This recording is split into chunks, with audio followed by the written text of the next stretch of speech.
We're back, remembering Dynasty, bums, and a whole lot more with Peter Golenbock. I'm Ralph Tyko, and I am joined by the man himself. How are you, sir? I'm fabulous. How are you today, Ralph? Fabulous. Good. You had a bad baseball day with your Tampa Bay Bucks. Tampa Good Bay thing Rays. I wasn't armed. Pardon me? I said it's a good thing I wasn't armed. Oh, right. I read your post on Facebook, and you're not a happy person. It is a good. Sometimes gun control is a good thing, and that's one of the things that Bernie and I disagree about vehemently. Yeah, I imagine so.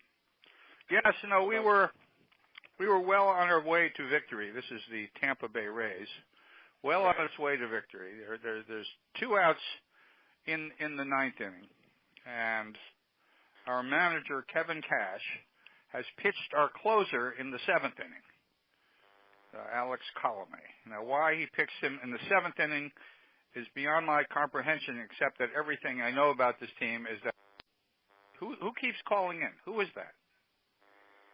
Well, I'm hearing a beep on my end of the phone. Is somebody calling you? No, maybe someone is calling you. I don't have call waiting, so it can't be me. Oh, okay. Well, I'm not hearing it. No one. Oh, you're not hearing. No one. Okay. Okay. All right. Well, but I'm hearing it. I'll pretend that I don't. Well, hear maybe it's it. Tampa's pitching coach calling. Who's Tampa's pitching coach? You're blaming the manager. No, I'm blaming the manager. It's not the pitching coach. We have a brilliant pitching coach. That's not the problem. And it's not Tampa. It's Tampa Bay. Because I live in St. Petersburg, and the team plays in St. Petersburg, not in Tampa. Right. At any rate, you are sensitive about St. Petersburg because there's a big divide between St. Petersburg and Tampa, and well, Tampa is trying to steal our team away, so yes, there is a big divide. That's true. Okay. Okay. Are they building a stadium in Tampa? Is that Not yet. Or Not just yet. by name? No, nobody's building anything. But just the by stadium at the moment, the Trop, is in St. Petersburg. Right. And so the question is, where should the team move? Should it move in Pinellas County, closer to Tampa, or should it move to Hillsborough County, much closer to Tampa? And that's the question. And we'll see. We'll see. The lease runs out in 2027.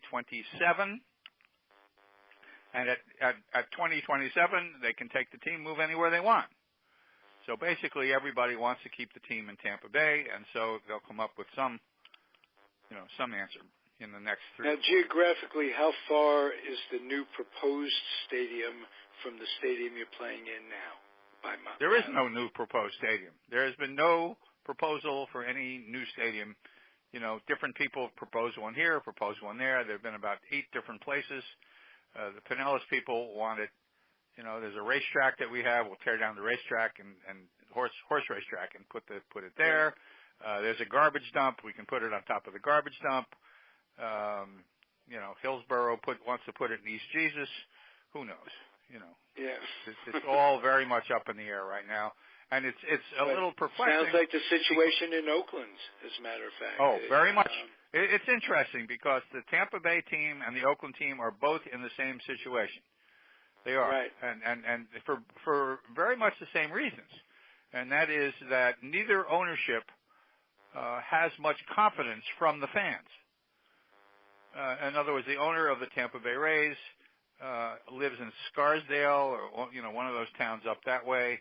And the only time you ever see him is when the Rays play in Yankee Stadium, and so there's no great love from the Tampa Bay fans to Stu Sternberg, who is the owner of the Rays. So Oakland's got a whole other problem. Oakland's got a really, antiquated ballpark, as the Rays have an antiquated ballpark, and so the question is, should they move the Oakland A's, from Oakland, which is well, there's the San Jose thing, but the Giants claim territorial rights in San Jose, and I don't even know how territorial rights were established, but Well, it's all up for, it's all up for negotiation. If Oakland wanted to pay the Giants $10 million to move to San Jose, that would be a small price to play to do it, and they would do it. Well, I don't know if the Giants would accept it because they're getting a tremendous amount of their fan base, corporate fan base, from San Jose, the Silicon Valley, and what have you.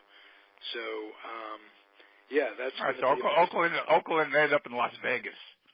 Right, I was just going to say, and I can't imagine any reason why not. They talk about there is a reason.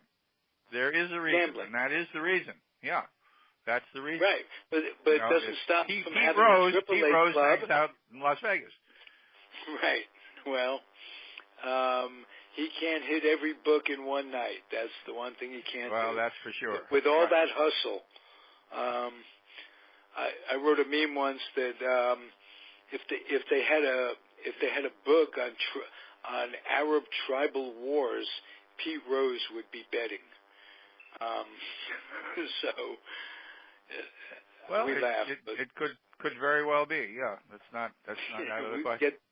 That'll come down to that someday. But that only affects about 50 million Americans. So I mean, don't put everything on Pete Rose's shoulders, for crying out loud. No, absolutely. Gambling is absolutely epidemic, and in every sport, it is a major concern, both from a referee standpoint. 5 years ago, there was a major scandal in the NBA where a referee from New Jersey, if I remember correctly, was basically shaving points, basically changing odds, and that's absolutely true. It did not get the attention in the sporting world that I would have thought something like that would have gotten. And the reason for that is that the NBA did everything they possibly could to put their thumb on it to keep it from spreading like wildfire. That's not something that the NBA wants, to be made into something big. Right. But he wrote a book. He wrote a book with a friend of mine, as a matter of fact. Oh, really? Fella. Yeah. Had to be very interesting because he didn't indict anybody else. He didn't mention. No. He was somehow involved with a mobster or two, and he was making bets and. He was a sole person. It wasn't something that was going on throughout the referee community, or. That's right. Yeah. Mm-hmm.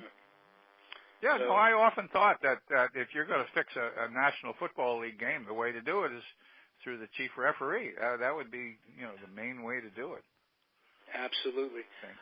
Then let me ask you something, because we both are the same age and we go back, and the Super Bowl, I don't even know if it was called the Super Bowl, when the Jets and Baltimore were tangled up. Yeah, it's now called Super Bowl III, yeah. Right. It was the real reason that there is a merge, and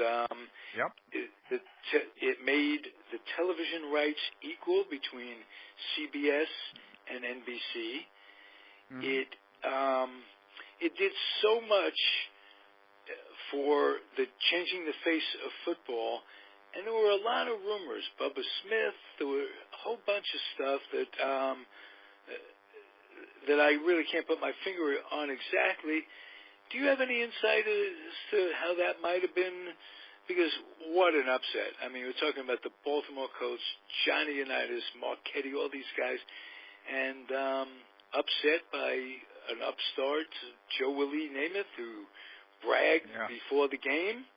Any hot rumors that you might be able to,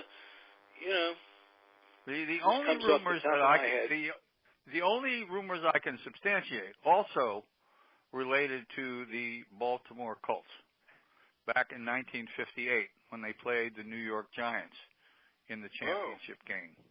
I know that game well. The Baltimore Colts owner, what was his name? Rosenberg? Carroll Rosenblum? Carroll Rosenberg, thank you. Carroll Rosenblum, I think. actually had mob connections and mob friends, and he had bet that the Colts would win the game by, say, 5. And as the Colts were marching down the field, they very well could have won it on a field goal because their field goal kicker was superb. From what I've read, and nobody has said that it's not so, the owner of the team, Carl Rosenblum, ordered the coach to go for a touchdown, which they proceeded to do. They scored on that famous touchdown by their fullback, Alan the Horse Amici. And the important thing about that is that it allowed Rosenblum to win his bet because it beat the spread. Oh. That's the one piece of gambling information I have about the NFL back when. I don't know anything about the 69 game. I think it was 69. Super Bowl 3. 69, right now. Yeah. 69, but it was Joe Namath and the Colts. I wonder whether Rosenblum still owned it that year. I don't know. I do know that he died a very mysterious death. He went swimming one day and drowned, which was kind of a mystery because he was a marvelous swimmer from everything that I've read. But I don't know anything more about Super Bowl 3 than that. Whoa, that's the 58 analogy or the 58 information is very interesting because, yes, field goal would have done it. It was sudden death overtime, and that changed a lot of things. So incredibly that both games and that the thought of it, so many sports, boxing, for instance, how many times we've seen phantom punches, this, that, and the other thing. You got to wonder, is it roller derby or is it real? Is it wrestling? Who knows?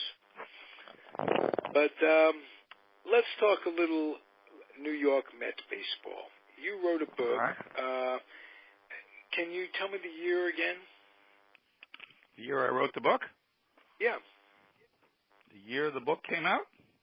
Yeah, I can. If you would. I have to put my glasses on, but I can do it because I've got the paperback edition of it sitting in front of me. Paperback edition came out in 2003.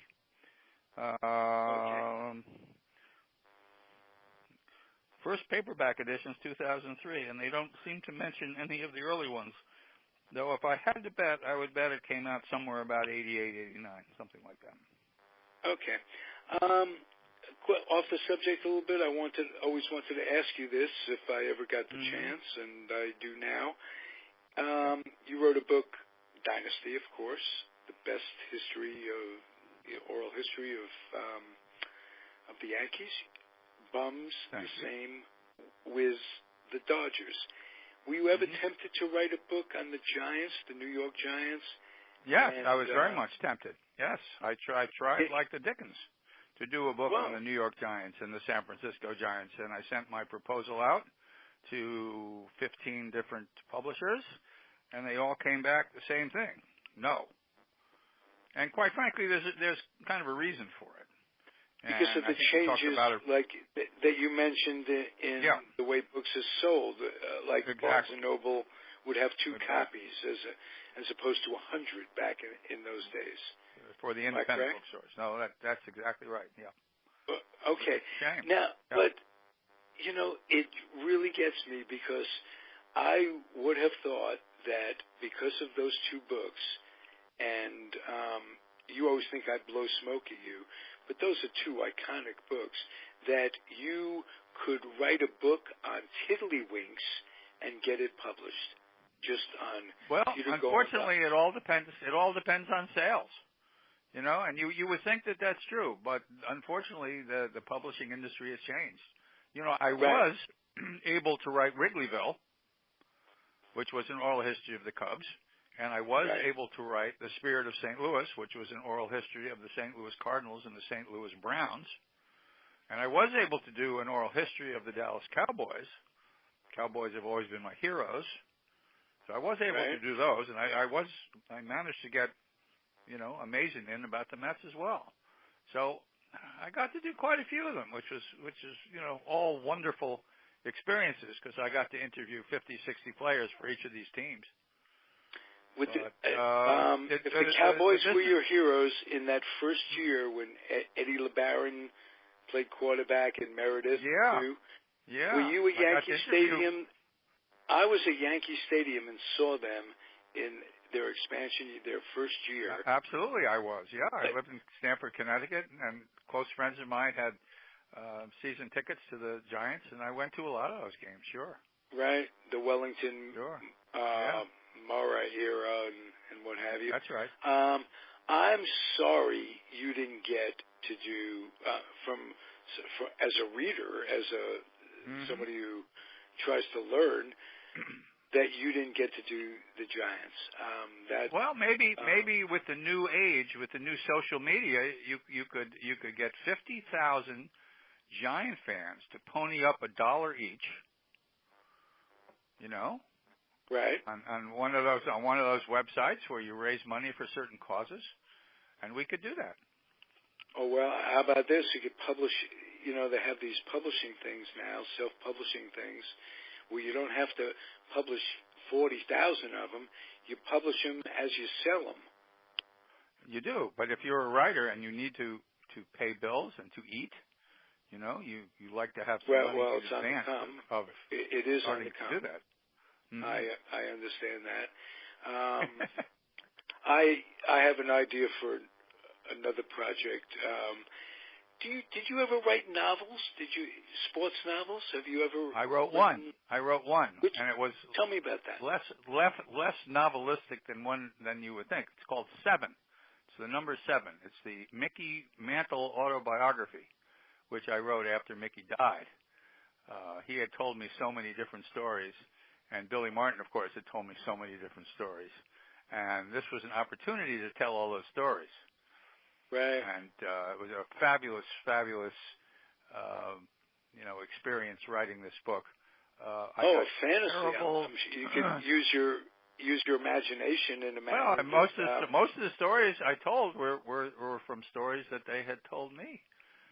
But I got terrible press from the conservative newspapers, where really? these, one old biddy who was a gossip columnist spent an entire page, the whole page of the Daily News, talking about what a terrible thing it was that I would say such, things about Mickey Mantle. That Mickey Mantle liked to have sex. This is after Boughton's book. Oh, this was 30 years after Boughton's book. But you can get it. It's number 7. I think people who love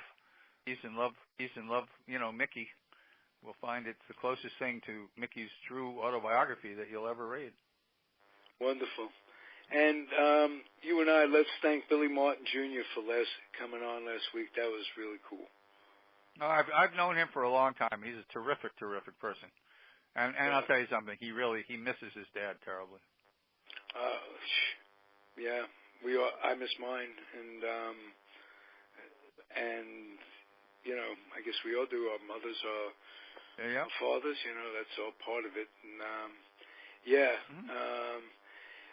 what he got from his grandmother and the grief and the service that he got just for being born from. Well, but the terrible thing that Billy Jr. got more than anything else is that Billy Martin was making something like $800,000 a year as a manager the last 3 or 4 or 5 years of his career. And when he died and they went through Billy's estate, Billy's wife, Jill, let Billy and Billy's sister know that what was left of the estate was $8.84.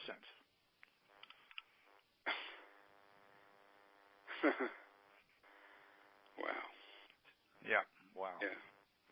All that money was siphoned off somewhere so that neither of those kids got anything. Yeah. That, in life, not just in sports, but I find when people die, money affects families in such a way that even people that don't need the money, even people that, that what's the difference? A decimal point here is that going to make it changes people, and it's an intrinsic greed that breaks apart siblings. Can't say it didn't happen in my family. So, well, it was an interesting thing. After Billy died, I was invited to come to Detroit, where a number of Billy's teammates and friends, Bill Reedy, who was Billy Martin's best friend, this was something that Bill Reedy did, and they had a fundraiser because Billy's daughter's daughter, Billy's granddaughter, was going to go to college, and they didn't have any money. And so Bill Reedy held a fundraiser to raise money for a scholarship fund for Billy's granddaughter. Well, he had it. That's tragic. Tragic. And this wife somehow funnels it, puts it in accounts, does it. Yep. Yep. Does what Ganoffs do. Mm-hmm. Yeah. Well, there was never any love lost between the wife and the children. Not ever. Right. Well, that's another one. That's another one. That's a shock. Mine. It's a shock because of something you told me about Billy Martin and the class thing, and the whole thing between him and Steinbrenner. Billy, the working man, the union guy, and Steinbrenner, the guy with all the bucks, and how important money was to Billy, and obviously his ego had to be involved to go back for that punishment in New York, to all that stuff where money is so important in the Big Apple and all that stuff. For him to sacrifice so much of his own hide to accumulate the money, and then see, the money wasn't the point. But you understand something, Ralph. The money wasn't the point. He wanted to be the Yankee manager. That was the point. What was important to Billy was not the money, though he made a lot of money. The important thing to Billy was that he be the Yankee manager. That's the only thing he ever wanted to do. Right. And so if the money, believe me, if the money had been important, his wife never could have taken the money away from his kids. If the money had been important to Billy, obviously it wasn't that important. He wasn't paying any attention to where it was. Well, that doesn't mean just because he wasn't paying attention to where it was, that doesn't mean that other things got in the way of that he wasn't concerned about. Maybe he thought it was cool. Maybe he had a trust of the wife that she'd take care of. Well, I think that's right. No, he did. Obviously, he did. Yeah. Right. Because Billy was not a money guy. He was not somebody who was going to sit and keep a profit and loss statement. He wasn't going to, keep his books. Right. His checkbook. That's not the sort of guy he was. Right. And he had other things on his mind too. And when you make that much, it just wasn't important. Delegate it. You delegate it.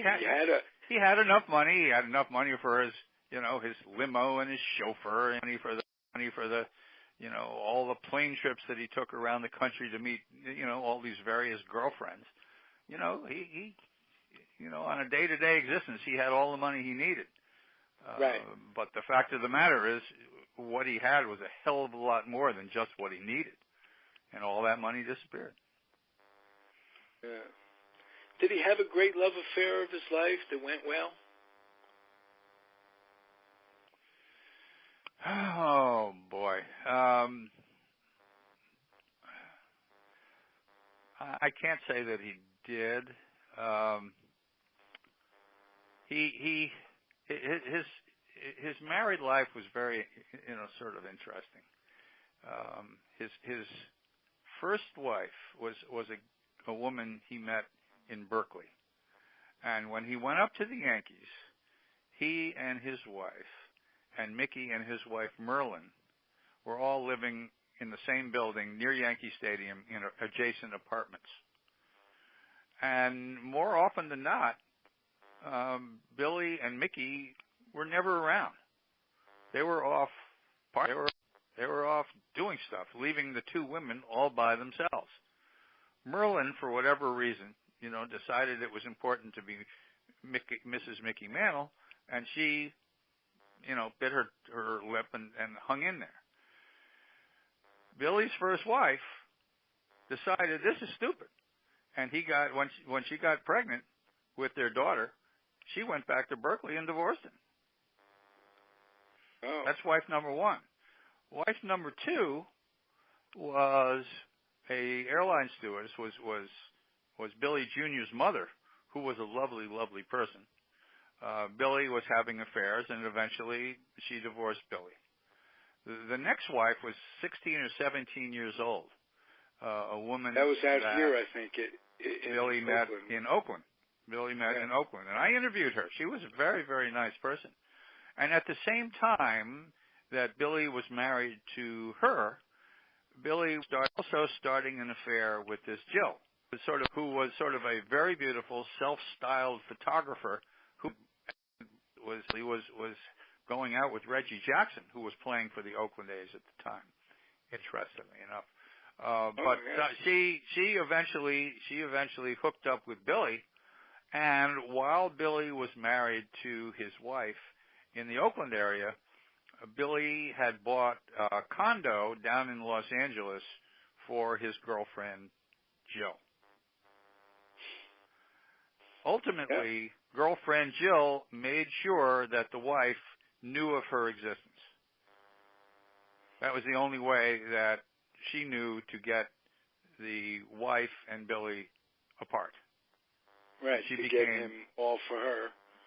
Right, and she succeeded at that. And she's the one that took the money. Well, she was the one who took the money ultimately. Yeah. So that was Billy's, Billy's wives and girlfriends. Plus, at one point when I was doing the book, I probably had many other girlfriends, most of whom, after he died, just didn't want to talk about it. So he had a little red book of people in every town. Right. I mean, which doesn't make him any different. That's cool. Find my book, Wild, High, and Tight, which is Billy's. I read that book. Absolutely. Yeah. All of what I'm telling Wild years and Wild, High, and Tight. So, if you're curious about Billy, that's his whole story. Billy was one of the most fascinating people I've ever written about. He was such a complicated guy. He was a genius as far as a baseball manager, but he had a dark side, and that dark side would pop up periodically. Punching out the marshmallow salesman. Almost getting killed in that Dallas strip club. They almost tore his ear off. I don't remember that one. Yeah, they rolled. I remember the marshmallow salesman. I remember. What happened was Mickey and he were together, and Mickey was making eyes with a woman who turned out to be the wife of one of these cowboys, and the cowboy had 3 or 4 friends. And Mickey ducked out the back while Billy was still sitting there, not realizing that these 4 or 5 guys were going to just beat the hell out of him. And they did. They threw him down the stairs, and they scraped his ear against the cement going down the stairs and almost ripped his ear off. It was a bloody mess.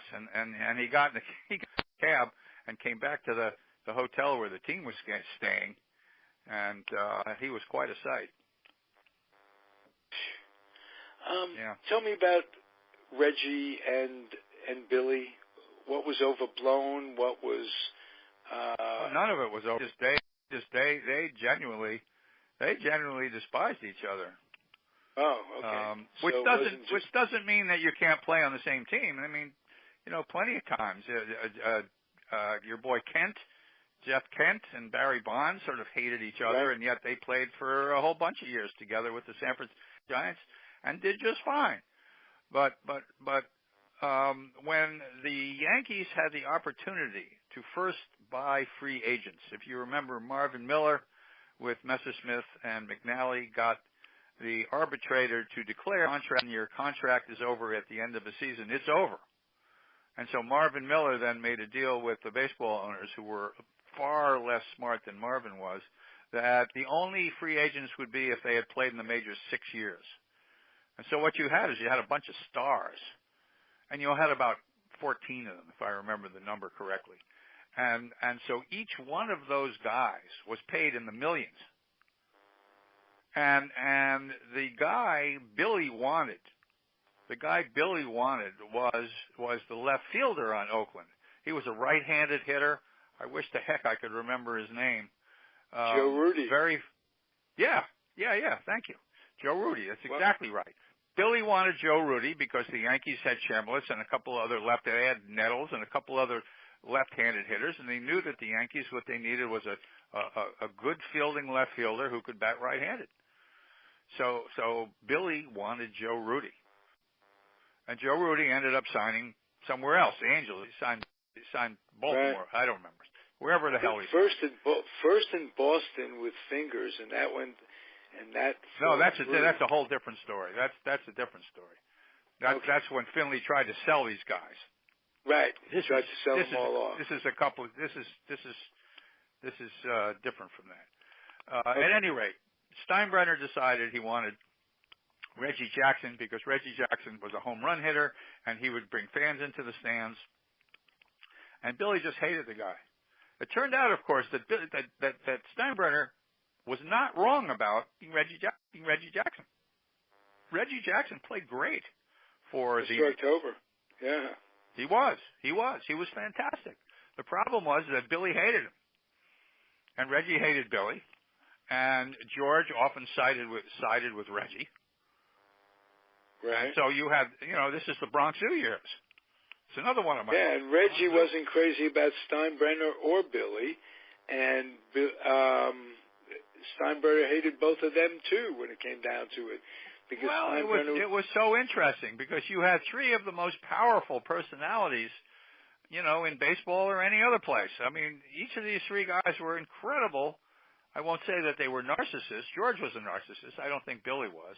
I don't think that Reggie was either. But they had very strong positions.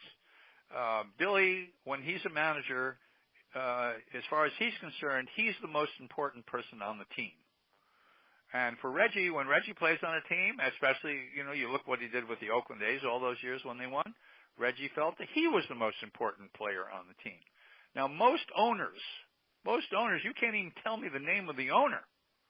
You can't tell me right now who owns San Francisco or who owns Oakland or who owns Denver. But people can tell you that George Steinbrenner owned the Yankees because as far as George was concerned, he was the most important person on that team. And so you can see between three guys, each of whom is vying to be the most important person on the Yankees. Right. And in a city where every little move, everything said, everybody looking for a scoop. Also, the other thing about George, of course, was that he couldn't stand being criticized.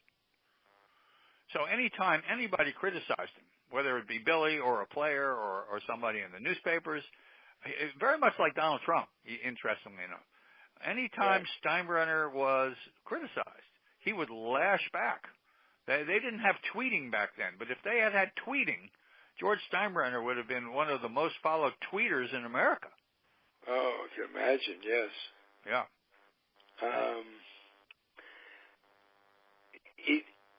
Reggie today, is he, what's he do? He lives a quiet life. He comes to the Yankee spring training and does a little teaching with the hitting. You don't read about old Reg much. He had a terrible fire in his home a few years back. His whole place went up in smoke. He had a fabulous automobile car collection, and the whole thing burned up. It was just awful. Right. It reminds me of the joke, how do you start a flood? But that happens. It happens. Yeah, it happens. Yeah. It happens to him. Hey, we'll talk about the Mets next week. How about that? Whatever you want to do. Fine with me. This has been a good show. I enjoy chatting with you. I just got to tell you a little pleasure. human interest story, okay? Okay, sure. When we first started doing this, I put a note that we were and a link to the show on the Baseball Fever the Baseball Fever show forum. It's a forum for Baseball Almanac where fans get together and talk. And I put this thing on, and the first criticism, the first remark I get, it was so funny. If you remember our first show, we talked about Connecticut, Newtown in Connecticut, and how your brother was the doctor that treated these kids, right? Yep. And we talked about this. We're getting to know each other and getting to know life a bit. So I put our first show up, and the first comment, some guy goes, first 2 minutes of the show, all they talked about was gun control. He says, I want to hear baseball, right? I said, somebody's missing the show. It's become a bizarre world.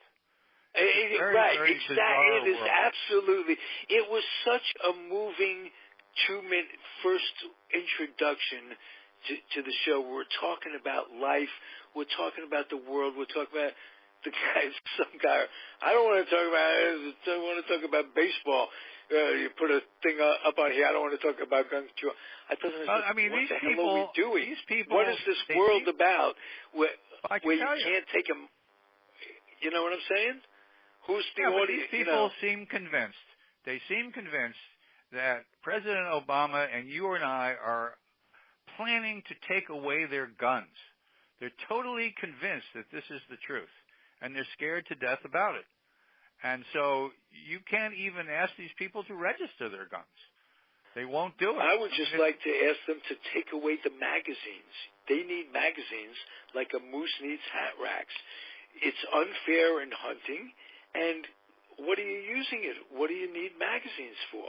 That would stop the mass shootings right there. You're not going to take away these people's guns. They're in the militia. Elect the Democrats. That's all. Elect Democrats. Yeah. Simple. That's all. And we've talked about this before. My big bugaboo with Bernie Sanders is that he gave in to the gun lobbyists, and he took money from them. And because people in Vermont don't seem to kill each other. They kill each other in Newark, or they kill each other in Chicago, or they kill each other in Richmond, but they don't seem to be killing each other in Vermont. The whole trip is the guns that they legalize end up in the hands of people who commit crimes in other states and what have you. It's Meshuggah. But I know. Beyond I can't picture some guy going to Vermont to buy a gun to commit a crime in some other state. You go to Vermont, you go skiing. Right. That's true. There you go. It is a beautiful state. It is a beautiful state. We won't mar it. It certainly is. And we won't try to get into politics. But the guy's reaction just made me laugh. Everybody out there. It would make you laugh. It would really piss me off, boy. Yeah, no, I mean, it made me laugh. It made me laugh in the sense, and you can go comment on it on Baseball Fever. I'm not. And go comment on it and tell the guy. I just ignored the comment because I thought to myself, geez, I had to question what we're doing. We're not always just going to talk about sports. We're going to talk about life. Baseball, sports. It's a microcosm of life. But you know what the answer is? I'll tell you what the answer is. Thanks for listening. That's the answer. Right. Yeah. Write them back and say, hey, thanks for listening. 2 minutes and give the impression. And then we went on to talk about sports after that. We were just talking like two human beings, and that guy couldn't handle it. But see, Ralph, you fall into the same thing that everybody else does. You want to have an argument. Stop arguing. That's true. Just say thank you. That's all. Thank you. Yeah. You don't have to argue. Don't argue. You're like the rest of Bernie Sanders fans. Jesus Christ. Yeah. Stop arguing. Okay. We'll do it again next week. Next week, Mets, maybe we'll have a guest. I have 2 or 3 people. I talked to I got in touch with Mr. Castro on Facebook. Good. And Good deal. that's going to be down the line. All right. I love this. Thank you, Peter. Talk to you next My week. pleasure. Take care, Ralphie. Bye-bye. Bye. We are back, remembering Dynasty with Peter Golenbock. Dynasty bums a whole hell of a lot more. I'm Ralph Tyko, the host and star of the show, Mr. Peter Golenbock. Good evening, sir. How are you, Ralph? How are you? I'm good. It's a good week. Technology notwithstanding, it seems to drive me absolutely bazungas on a regular basis. As simple as it's been made for we dinosaurs, it can't be simple enough for it's all Steve Jobs' fault. Yeah, right. All Steve Jobs' fault. I just finished reading his fantastic biography by Walter Isaacson. Jobs, really? Fabulous book. Yeah, really get the feeling that you get to know the guy and how just brilliant he was. What's one thing that loss surprised you about him and his life? Oh, nothing surprised me because I didn't know the first thing about him when I started. Okay. So what were you amazed at? Just how he was able to get people to do the things he wanted them to do. In other words, he wanted the various devices not only to be functional, but he wanted them to be easy to use, and he wanted them to be beautiful. So there was a certain artistic element to the iPhone, the iPod, the iPad, all of those things. So it's not an accident that it's so marketable. It was almost by design. No. Yeah. No, and he was fanatical about that. If things weren't done exactly the way he wanted them, he would throw a shit fit. And he was the boss. People had to, toe the line as to what he wanted to do. The other interesting thing about him, what's that? No, that overreaction and that shit fit, as you say, how did that not serve him? How did that kind of stuff not, being tyrannical, and were there any specific examples of how it came back at him, that kind of bossdom? Well, it came back at him because there was a point where he was so difficult that Apple hired another fella to be the boss and made him the second guy. And then the board of directors basically fired him, got rid of him. Okay. So it was a couple of years. The problem, of course, was that the people who replaced Jobs at Apple were not the genius that he was, and the company was basically treading water and not doing anything special. And so they came to the conclusion, well, we'd better get Steve Jobs back again to run the company. And what was interesting was that he had taken over Pixar. People don't realize it, that he was really the brains behind Toy Story and some of these fabulous, fabulous movies that Pixar made, all because of his vision. And so when they brought him back to Apple, basically he fired all of the people who had replaced him. He only wanted A-type people. We don't want any B-type people in the company. Only A-type people he wanted. And he got rid of all the B-type people. And he had a great nose for who was an A-type person, and they made magnificent products. Right. Still do. Yep. Although it's interesting, the guy at the top. So often, the guy at the top is responsible for whether the company, or you wanted to talk about baseball, or whether a baseball team is successful or not successful. Right. Good segue, because we're going to talk about the New York Mets today. Mm-hmm. Yep. And to start it, as we said off the air, I have the one pressing question as someone who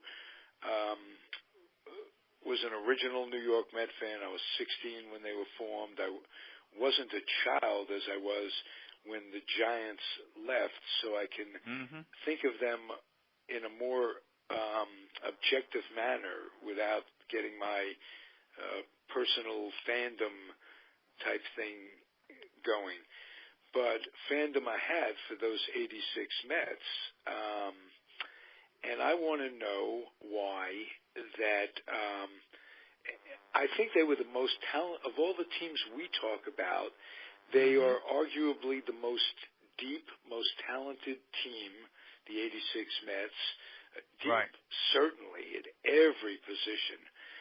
And what with Gooden and Strawberry, you could say, well, that's the obvious, their problems.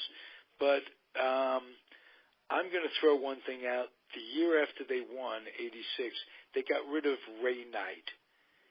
And they also got rid of Lenny Dykstra. They sent him to Philadelphia. That the first right after they won? That was another year after that. I think it was 88. Davey had been platooning him with Mookie Wilson for all those years. And Lenny was sort of chomping at the bit to be a full-time player. And so they were finally tired of his bitching and moaning, and so they traded him off to Philadelphia for Juan Samuel. Oddly enough, Juan Samuel was a second baseman, and they played him in center field, which was the strangest thing. And Lenny went on to become a star. I mean, Lenny had been one of the reasons why the 86 Mets were so terrific. And absolutely when he left, that was one of the major reasons that the Mets never approached that greatness again. And Knight was pretty solid, and I think that he helped keep them together. Player. Sure. Yeah. Well, and the other problems, of course, wait a second. Why didn't the Mets continue, their great success?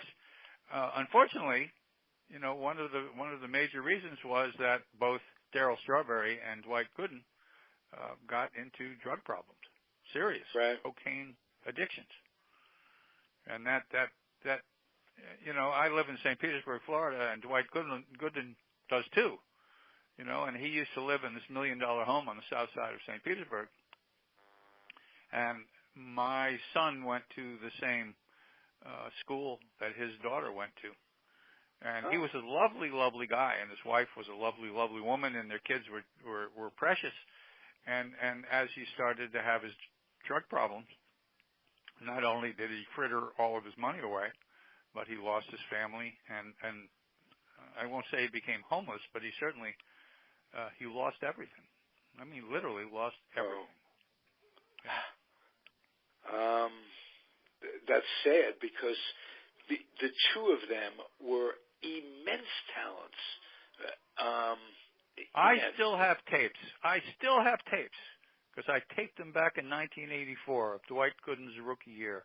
I was so entranced by his persona and his pitching ability that I used to tape the games in which he played. I still have the tapes.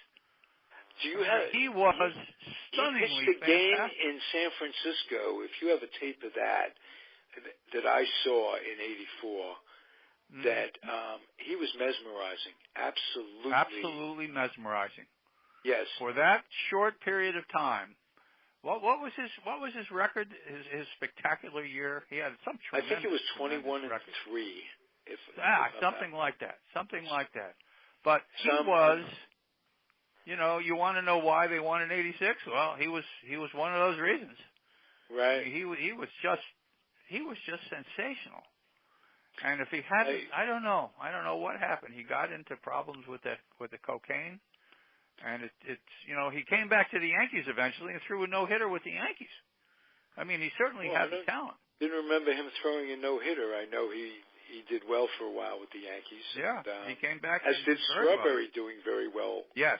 Well, George Steinbrenner loved to both make drunks and drug addicts, and he liked to revive them as well. He did both of those things, Right, like he contributes to making them alcoholics. Right, exactly. Billy Martin, a good example. We've talked about him. So both Strawberry and Gooden came back to the Yankees and contributed, greatly to some of the Yankee success.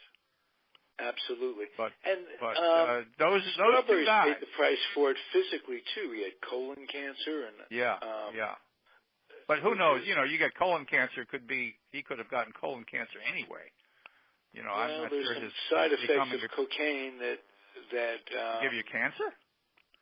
No, but not directly. But if you are totally constipated for long periods of time, okay, that kind of thing. Yep. I understand. Yeah. So anyway, and yes, you're absolutely right. A lot of it is odds and probabilities too. I mean, what was really neat for me is that 1985, I had the privilege of spending that season with the Mets because Davey Johnson, who was the manager, and I wrote a book together, which was called Bats. And so I get to spend, quite a bit of time with that 85 Mets team. I mean, the shame of it was that right at the end of the season, the Mets could not quite catch the St. Louis Cardinals. Our Bats book would have been unbelievably successful if the Mets had been able to win the pennant in 1985. 85. They fell 2 games short. That would have been nice for a Mets fan too. Would have been nice for the Mets fans and moi and Davey too, of course. Yes, so much depends on timing with something like that. Without a doubt. But that was a good bet. That was a very good bet. Davey Johnson, the best Met manager ever. No, Billy Martin was the best manager ever, but Davey Johnson was best Met manager ever, or Hodges. Well, I mean, Gil Hodges was pretty terrific himself, and Davey was a wonderful manager. Davey was a very, very interesting guy. He was incredibly smart, and he was one of the very first people to use computer statistics to use in terms of who he played, who he batted, where they batted in the batting order, that sort of thing. And this was in '85. This was before, the entire computer generation. Laptops, certainly. Everything was home computers. Home computers, right? And he had them, and he used them. And the thing about Davey, which was always true of the very best managers like Billy Martin as well, is that they always felt that they should have the last word in who the player personnel should be. And it was very interesting because in '84, Davey wanted desperately for Dwight Gooden to come up to the Mets. And the Mets general manager Doc was 19 years old, and he wasn't sure that a young kid that young should come up. And this is where Davey really put his foot down and demanded that he bring Doc up, and that obviously worked out very well. Reminds me of Casey and Mickey Mantle. Yeah, no, very much, very similar, very, very similar. Yes, that's absolutely so. Yep. But, you could probably look back in history and you can say there have been players that were rushed and didn't develop as that's true. I mean, that's the downside if you make a mistake. Yep. No two ways about it. Yeah. Did you like Davey Johnson personally? Was he a personal guy? Was he a polite? Was he a mensch? He absolutely was. He was a tremendous mensch. Absolutely.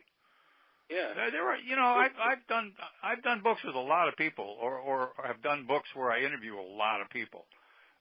This next book, I probably interviewed 50 different Mets, for making amazing.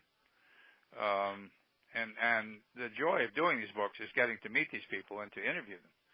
And there are very, very few people. You can probably count them on one hand, and of people who you really don't like. I mean, baseball players, to be a baseball player, you got to be smart. You got to really be special to be a Major League Baseball player. If you're not, and you have to have a sense of fitting into the team concept, which means giving up your own ego one time or another. Well, that all depends. Hitting to right. Well, that all depends. That depends on how much talent you have. I mean, if you're talented like Reggie Jackson, for instance, you don't have to give it to that's the name that popped into my head when you said you don't have to give in to anybody. Right. That's right. Strawberry didn't have to give in to anybody. The guy had, the sad thing about Strawberry is that he had the talent to be a Hall of Fame ball player. Not that he had a bad career. He didn't have a bad career. He had a very, very fine career. But had his drug problems not intervened, he'd have been a Hall of Famer. Doc would have been a Hall of Famer. Doc Gooden. Right. When you watch Doc Gooden pitch in 84 and 85 and 86, it's like watching Koufax pitch. So you go, oh, my goodness, this is like, heaven. Right. That's how good these people were. You win pennants with talent. Couple of more years of dominating like that, and Doc would, Koufax only dominated for those 5 years. Did he ever Koufax dominate? Was very special. Koufax was so special. The Mets, they won again in '88. People don't remember that, but they had a chance, to go to the World Series again in '88, and they got beaten out by the Dodgers. Pedro Guerrero, if I remember correctly, was what beat them, and I do remember correctly because that was shocking. I know. Yeah. Well, see, the fun thing about doing these books, for instance, towards the Mets managed to get Willie Mays to come and play for the Mets for a couple of years, and the great thing. What people said in the paper about Willie Mays is he's over the hill, he can't play anymore, he ought to retire, all the rest of that. And yet when I interviewed his teammates for this book, for this amazing book, they all said pretty much the same thing, that Willie Mays was the best athlete on our team. Even then? And that's how great Willie Mays was. I had been a Yankee fan, so I was not a huge fan of Willie Mays because I didn't see many of his games. But of course, you look at his numbers and and you watch the way he fielded, and you knew that you were in the presence of greatness. And when Willie played with the Mets, I used to go, to I can't remember whether it was the Polo Grounds or whether it was Shea Stadium, but I used to go and watch him play as well. And the grace that he had when he played was just tremendous. It was like what they used to say about Joe DiMaggio, just how graceful the guy was. Right. He had a presence, and that. He did. He certainly did. He was special. Yeah. Willie Mays was special. And it's like they glow. Al Davis was like that. There's something about some human beings. That it's almost an aura, and it sounds metaphysical. Yep. But if you're around, as you have been, you can appreciate that some people are just more special. Not That's that. True. and yet, some people. The other thing about it is that some people are wonderful talkers, fabulous raconteurs. I'll bet I talked to Ron Swoboda for 6 hours. He was just had him as a guest. Yeah. He's just a wonderful, wonderful person, very, very smart, who's sort of an amateur historian. He's got, great interest in the history of the United States. And for this book, I didn't know that. We talked for hours, and he always had, interesting things to say about teammates and about his managers and so forth and so on. He has nice things to say about everybody. He's a very warm-hearted guy. He is. He is. Sure. Most of them are. Most ex-ball players are. Almost all. Right. Not too many that aren't. Have you met some that really kept a chip on their shoulder? Oh yeah. I'm curious about Bob Feller, and I've heard that he was bitter at the end, and that they called him, that it was all about money and signing autographs, and he just didn't like he and Ted Williams sort of had that in common. But Feller was very kind to his public. I was with Feller a number of times, and he was always very accommodating. You know, somebody once said that the rarest of all baseballs was a baseball not signed by Bob Feller, which is a pretty funny comment if you think about it. That is and very so he was sort of, well, you know, he was in his 70s and probably in his 80s, and he would still go to all of these local towns and throw out the first pitch, go to, you know, various and sundry all-star games. I mean, he was like Max Patkin, and, you know, he go to minor leagues. Patkin used to do that, too, and I'll tell you about a bitter guy. Max Patkin was a very, very, very bitter guy, and he was bitter because if you remember the San Diego Chicken. Yes, that's chicken. right. Well, Julianus, a brilliant mime, the San Diego Chicken made millions and millions of dollars because he was so fabulous. Everybody wanted him. And Patkin, they'd pay him, you know, $2,000 or $3,000 to come and perform, and the Chicken made $25,000. Right, you know, he'd been doing it for 30 years. He'd been doing it for 30 years. Right. And I sat with Patkin one lunch, and he was, you know, bitterly complaining about, you know, that his life had turned into, you know, struggling to make money. And I'm sure Feller must have felt the same way because Feller, who was at one point the one of the finest pitchers in the history of the game, you look up his numbers, he was just a spectacular pitcher. Another guy lost a lot of wartime. Well, he lost wartime for one, and the big money did not come until 1976, 1977, when a handful of the players started making $1 million because Marvin Miller got rid of the reserve clause. I mean, Feller always played under the reserve clause. So if he was making top dollar, say he made $75,000 a year for being the superstar that he was. But he never had the big money. He never got the Barry Bonds, you know, $10 million a year kind of thing. By far he was far removed from that. And so if Feller had if he had any bitterness, it was over the fact that, you know, run-of-the-mill ball players were making $2 and $3 million a year under the current system when he, at the most, made only $75,000 when he was a superstar. I mean, Willie Mays had the same bitterness. He still has it. Willie is one of the more bitter people. I mean, he always, he you know, just feels cheated that he never got the money that he deserved to get based on what the guys are making today. Which brings me to his protege, Bobby Bonds. And Bobby or Barry? No, I'm sorry. Bobby Sr. Okay. And his protege was traded for Mercer.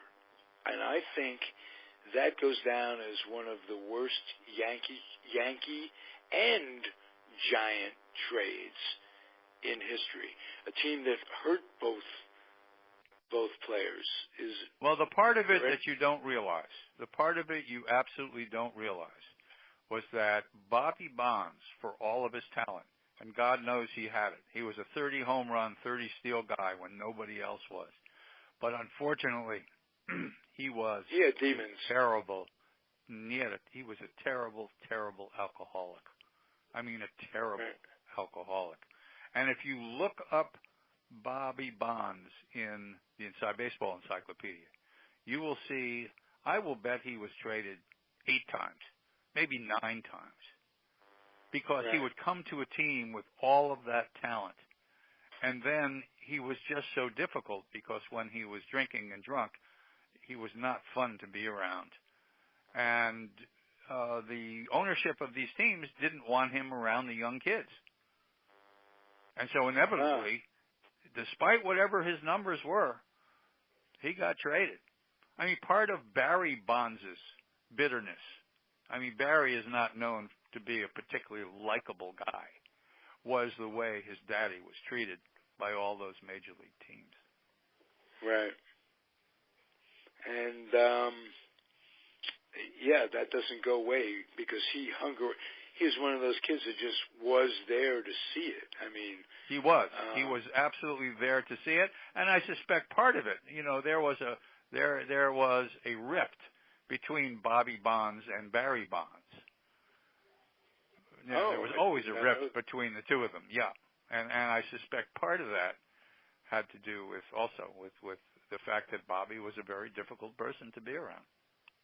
Right, and it was his mother that he's going out on, and all of that stuff that leads to family rifts and life leads itself. to family rifts. That's right. I mean, what I've always marveled at was that Barry Bonds became the greatest ball player who ever played the game of baseball, despite all of that. He was able to take his talent and put all of that behind him. I mean, he was the MVP of the league 7 times, Barry Bonds. Oh, there was a time when he just could not be gotten out. He had that. Right. He was in such a groove that they'd walk him, and he was like Ted Williams for an extended period of time, and he wasn't a bad fielder at all. He didn't have a great arm. He was not a bad fielder. He was an all-star fielder. He was he wasn't. Yes, he was an all-star. He was an all-star fielder with an all-star arm. He had so many assists. He got rid of the ball quickly. He didn't have a great arm, but he got rid of the ball quickly, and he was accurate, and he was great. If no steroids were ever taken, he would have been a Hall of Fame player. He had at that time, allegedly, Ralph, no steroids. He is a Hall of Fame player. I don't give a damn what anybody says. You've convinced me that the different eras and all of that, and if Ted Williams is a Hall of Famer, well, he never played against black players. That's correct. In the bulk of his career, that sort of thing. So, anyway. So yes, I learn. I don't just. I'm not argumentative with you. I try to. You can argue. You can argue. I won't listen to you. But you can argue. But there are things that we may not disagree on, may not agree on. But that's true. I mean, Bernie Sanders trying to ruin Hillary Clinton's becoming president. I mean, I assume we disagree about that. I know. Is trying to ruin. Do you see a discontent in this country? The voters that cause a Bernie or bust thing, that they would say Trump is, they won't vote for her. It's not that it's causing it, that Bernie Sanders is causing it. Bernie Sanders is the recipient of it, the world situation. The way the political system is the reason. Oh, fine. I will say to you the same thing I will say to all the rest of my Bernie friends, which is she's 100 delegates away from getting the nomination, which she's going to get. And at that point, what are you going to do then? When he goes, well, wait a second. When he goes to the convention and points out the votes that he has, and that he just killed her ass in California. So what? Which he will. He lost. He will. He's gotten 3 million votes less than she has. She won. He lost. Live with it. Get over it. Period. Well, it isn't quite that simple. There are why are there so many people with a Bernie or bust mindset? We know Trump is a goofball, but he's not as one of the reasons is Fox News has spent the last 20 years, dumping on the Clintons. When you have something as noxious as Fox News, that's part of what happens. It really is part of what happens. Donald Trump can be the presidential candidate in this country. And I know we're not talking sports here, but it just scares the hell out of me. People don't want you to say, but that's how Hitler got into power in Germany. But that's how Hitler got into power in Germany. People, gave up all of this. I think that is a stretch. I think he's tamed his way a little He bit. is a racist. With the Republican He will always be a racist.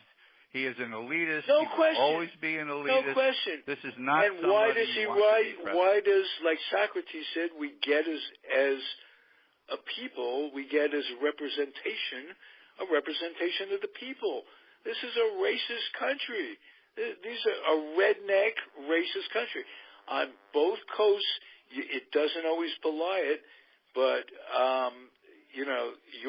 the city you lived in Changing the take topic. Elston Howard and Bill White. Wouldn't take Elston Howard and Bill White. True. Did you see last night that absolutely magnificent film about LBJ and the Civil Rights Bill? Did you have an opportunity to see that last night? It was stunning. It was on HBO. Do you get HBO? I'm not a big TV. I'm a radio person. Well, okay. You're a radio person, but I would tell you right now, this was one of the finest films I have seen in a long, long time. It was stupendously fabulous. If you want to know how in the world this country ever passed a civil rights bill in 1964, that's what this movie was about. And you sit there just with your mouth open, just showing how LBJ, Lyndon Baines Johnson, who was a Texan, who was a Southerner, on his back, managed to shepherd this bill through Congress.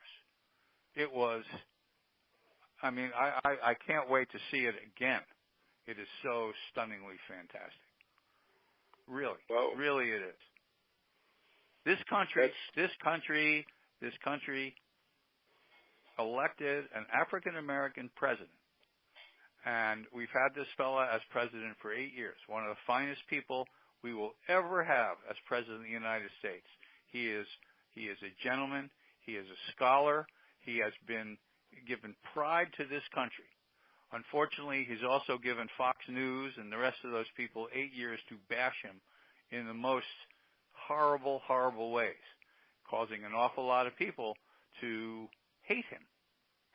And what we're getting, or are they reporting? Or are they just reporting what Congress put him through by stopping everything? No. Yeah, well, they did that. That's for sure. But that's not where the hatred comes from. The hatred comes from, if you watch Fox News, you can't watch it for 5 minutes without some gratuitous slam at Barack Obama. Whether he's a Muslim, where he loves the Muslims, where he's trying to make the country into a Muslim country. I mean, they just go on like that, on and on and on and on and on. And, if you're somebody who doesn't particularly like minorities, if you're an old white man, which is what they talk about, you buy this argument. You've heard people. Right. Yeah. And I've what people? I didn't hear what you just said. I'm just saying that we better figure out some way to defeat this fellow. Oh, there's no question about that. If we're talking Trump to be defeated, logic will defeat him. But if it was a three-way race, if Bernie takes his votes independent, I think he'd win. I think he'd win a three-way race. Maybe he would, but he's not going to have that opportunity. He's just not. She's going to have the delegates that you need to win the presidency, and Bernie's going to have to wave goodbye. But he could be an independent tomorrow. Do you know that those delegates come from the DNC having screwed him and feathered him? The voting, the system where they didn't allow a whole bunch of delegates because they were a day late in this or a day late in that. I agree with you 100%. But the rules are the rules. And they were the rules when we started, and they're the rules now, and live with it. That's all. I know. Live with it. I know. And and voter suppression and votes disappearing in New York. The voter suppression comes from the Republicans. That's where the voter suppression comes from. Not allowing African Americans to vote. I mean, I can tell you that. Well, if you just check out Debbie Wasserman's record and who she wants to be, it's supposed to be a fair race, a primary to determine I know. who's the best and your candidate. your arguments are always the arguments of the person who loses. That's just the way it goes. Bernie lost. Well, first of all, the Debbie race Wasserman isn't over. Peter, the race is not over. It's not, but it's and as he good can as over. He can go to the delegation. He can go to the primary, whatever they call it, and he can make a case that he has more of a chance of beating Trump than she does. The polls say that. And he's going to make that case, and you know what they're going to say to him? You lost. Tough shit. That's what they're going to say to him, and you know that's what they're going to say to him. And please, come on. Well, you see, now that they need his votes so desperately, they're not responding quite that way. Because they see, I'm telling you that the Bernie or bust thing, which I think doesn't make sense to me in the sense that you're going to cut your nose off to spite your face. It makes sense to nobody. That's why it's so stupid. Okay. And to be perfectly frank, and I think we've talked about this, there are two things about Bernie, and we all vote for people for our own personal causes. Okay? Let's put it this way. Do you have any inclination to pay more income tax than you pay? Yeah, if I'm paying for things that the country should have, sure. Okay, but do you, we need transportation. You're one of the public 1%ers transportation that can say that and mean it because I know you as a person. Mm-hmm. But most don't. Most don't want to pay more under any circumstances. They have no qualifier. Well, that is also why the infrastructure of this country is about to fall apart. Absolutely. One of these days, every bridge is...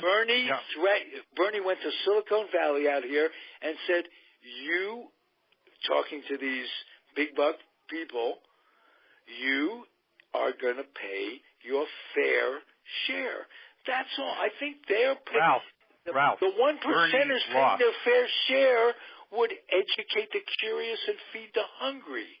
It would. It would be wonderful, but it ain't going to happen, and Bernie's losing. Why ain't it going to happen? All there is to it. If you get behind him, if we get behind him... I don't care. I could get behind him. I could get behind him with the U.S. Army. He's still not going to win. He's not going to win. He's not going to have enough votes to win. Okay. Unfortunately, it's a shame, but he's not. It isn't just a shame. It's horrible. It's a chandra how this country can go. If you can say that this country could withstand another 4 years of people representing us who are millionaires and taking money from big business, and with all Obama's greatness, he made a deal with Monsanto, which makes us the only civilized country in the world who lets GMOs get into our food.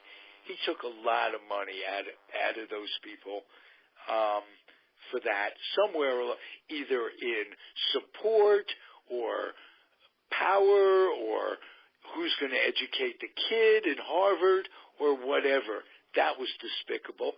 And the droning and the wiretapping and all of it he's kind of to the right of what I expect a liberal to be. I agree with you 100%, but this is where our country is at. And she won, and Bernie lost. And what do you mean? It's all over? They're not going to have a California primary? They're not going to have any more debates? It'll end up 50-50, and she'll get half the votes, and that'll put her over the top. Bernie's not going to win 90-10. Bernie's going to win, if he wins 55-45, and she'll get half the votes, and that'll be it. It'll be over. No, but if he wins 55-45, he is showing the world they don't necessarily. Those delegates can change their mind. Yeah, but they won't. They won't. I hate to break it to you, but they won't. I know, but if I've had this argument, by the way. I've had this argument with other people. You're not the only person I've had this argument with. Oh, me. I've had this argument. Right. And the we're end both of it, sincere Democrats who definitely. want the same thing. But that's you've got what to be the realistic scary about part it. You're not going to win. You'll see. Come whenever it is, November, you're not going to win. Period. But that's not a debate. You're not going to win is not a debate point. Sure it is. It's a debate point. I get if you're not going to win, you can't debate anything else because you're not going to win. You're the loser. All right. Well, as Trump would say, you a loser. And in that case, he'd be right.